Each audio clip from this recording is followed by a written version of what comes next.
কে কে কে কি ধরছে ভাই? আমি কালকে কিন্তু ওনার থানা চালাবো কি হলে পারে এর ই হবে না হলে কিন্তু ও কালকেই ছাড়া পাই যাবে। আর যদি আপনি বাদী হন তাইলে ও কিন্তু অপরাধী হিসেবে ও সাব্যস্ত হবে এবং ওর কি হবে। আপনি স্যারের সাথে কথা বলেন। স্যার আপনাদের কিন্তু নিয়মিত কোর্টে যাওয়া লাগবে না স্যার, আপনারা হ্যাসেলের সুযোগ নয় কিন্তু আপনার বাদী হন।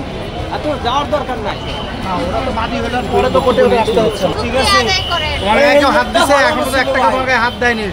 ওই হেলমেটটা ভালো ছিল, ভালো হেলমেটটা লাগাতে পাবলিক ভিড় হতে লাগছে, কিন্তু আপনি এই কাজটা করা উচিত মতো বাইক চোর কিন্তু হেলমেট চুরির সময় আমি তাকে ধরছি হাতে নাতে, হেলমেট চুরি করে পালানোর সময়। কিন্তু তার টার্গেট ছিল, তার প্রত্যেকটা টার্গেট ছিল বাইকের উপরে। সে 150 সিসির বাইকগুলোর উপরে বসছিল, হ্যান্ডেল নাড়া দেওয়া ডানে বামে বসে, হ্যান্ডেল নাড়া দেওয়া ডানে বামে বসে।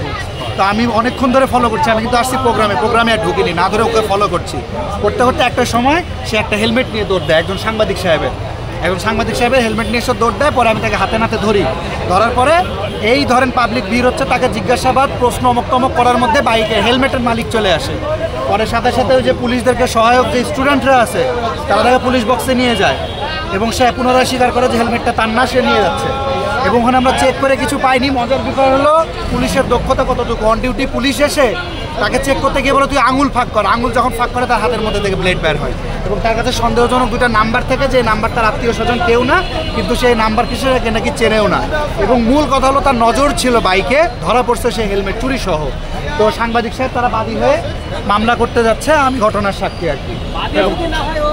এবং পুলিশেরা তো সাথে সাথে কিভাবে ধরলেন একটু? এটাই যে খেজুরবাগ, এই যে এই পয়েন্টটাতে, এটা মূলত খামারবাড়ি চত্বরে পুলিশ বক্সের আমি একটু কথা বলি।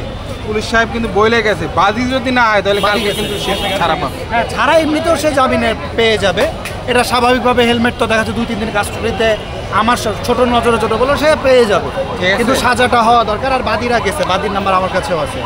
মূলত এখানে আজকে 2টা বাইক চুরি হয়েছে, তো চোরকে তো পাওয়া যায়নি, কিন্তু ওর মুভমেন্ট সম্পূর্ণ বাইকের উপরে ছিল এবং ওর কাছে 2টা নাম্বার আছে। সেই 2টা নাম্বারকে সে চিনে না। আমি ধরে নিচ্ছি বা ধরে নেওয়া যেতে পারে যে কেউ, ওরা তো সিন্ডিকেটেরই সদস্য কেউ হতে পারে। আর সে প্রফেশনাল, তার জিব্বায় সে ব্লেডটাকে বিভিন্নভাবে লুকাইছে আমাদের সামনে থেকে। জিব্বাইটা আমি সরাসরি দেখিনি, তবে সে আঙুলের মধ্যে থেকে, এবং পুলিশ তার জিব্বা টিপে অনেক কিছু চেক করছে, ফুল চেকিং আমি দেখতে পাইনি। ধন্যবাদ, সালাম আলাইকুম।